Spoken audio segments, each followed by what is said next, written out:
पता चलता है मानसिकता क्या है।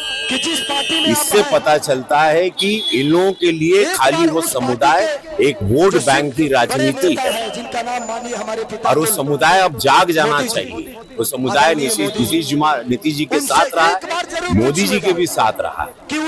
मुस्लिम समुदाय की महिलाओं ने मोदी जी को वोट दिया, तब ना इतनी सीट मिलती है, तब न तीसरी बार प्रधानमंत्री बना। वो समुदाय अब जाग जाए। बहुत बड़ा वेकअप कॉल है मुस्लिम समुदाय के लिए। ये देख लीजिए, आप लोग सिर्फ वोट के लिए इस्तेमाल होते रहे। कांग्रेस के जमाने से, आजादी के बाद से इस समुदाय को सिर्फ इस्तेमाल किया गया और अनाज से लेके मकान से लेके सब कुछ प्रधानमंत्री जी और इस सरकार में सुरक्षा व्यवस्था इस समुदाय को पूरा सुरक्षित रखा गया है। लेकिन वोट बैंक, वोट की राजनीति में ये समुदाय बिखर गया। हमेशा हिंदू मुसलमान विरोधियों ने करवाया, भाजपा ने कभी नहीं करवाया। सच पूछिए तो देखिए, भगवान कृष्ण का वंशज तो मैं हूँ। हमने तो छोटा भाई कहा था किसी, लेकिन भगवान कृष्ण ने जब कहा, युद्ध चल रहा था महाभारत, ये प्रकरण पूरे विश्व के सनातनियों को याद है और पूरा बिहारो सुन ले। जब युद्ध चला तो अर्जुन कहा कि ये भगवान सामने भाई है, चाचा है, केंद्र में सरकार 15 साल से, परदादा है, काका बा, छोट भाई बा, तू पटीदार है, क्या करे? भगवान कृष्ण क्या कहे?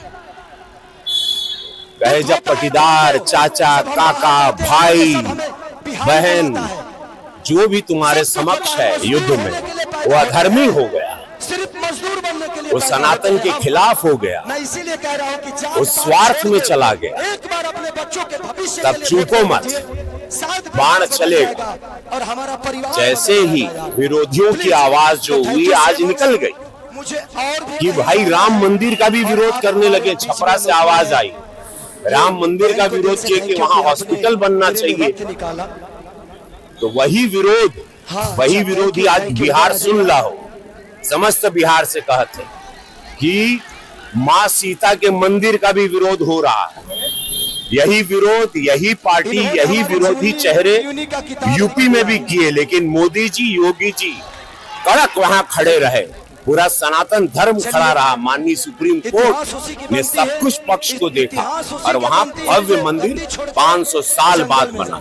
अब मां जानकी का मंदिर भव्य बनने जा रहा है। ये विरोधी यहाँ भी मुंह उठा रहे हैं, जितने एनडीए के विरोधी हैं। तो मैं आप लोगों को सचेत कर देना चाहता हूं, इन लोगों की जमानत जब्त कर देना।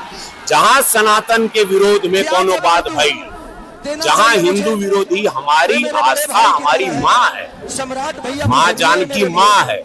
आप माँ राम मंदिर के लिए आप कह रहे हैं, वो आवाज अब मंदिर बन गई बात तो कहता रहे कि वहाँ हॉस्पिटल बनता तो वहाँ लोग इलाज कराते हर समुदाय के लिए, ये बात कर रहे हैं। तो मतलब उससे पता चलता है ये लोग क्या थे पहले।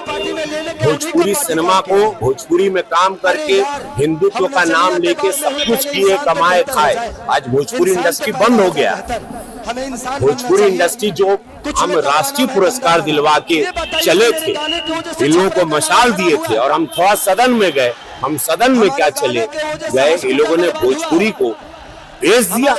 इन लोगों से पूछना चाहिए भोजपुरी इंडस्ट्री क्यों बंद हो गई, क्यों काम बंद हो गया। कि जहां मेरी फिल्में उसी छपरा या पूरे बिहार में सिल्वर जुबली होती, वहां आज एक दर्शक नहीं। उसका कारण कौन? किसने भोजपुरी को बदनाम किया, किसने भोजपुरी की ये हालत की, किसने जो किया। तो आज वो लोग जवाब दें। जो इंडस्ट्री पे ताला लगा के आप कोई और कुछ उम्मीदें देंगे। ये छूट पर जहां पर एक जंगल राज था, उस दल के साथ जहां सनातनी विरोधी आवाजें निकलने लगी, राम मंदिर के खिलाफ आप लोग आवाज निकल रहे हैं, माँ जानकी के मंदिर जो बनने जा रहा है उसके विरोध में आप लोग की आवाजें निकल रही। इससे ये पता चलता है आपकी विचारधारा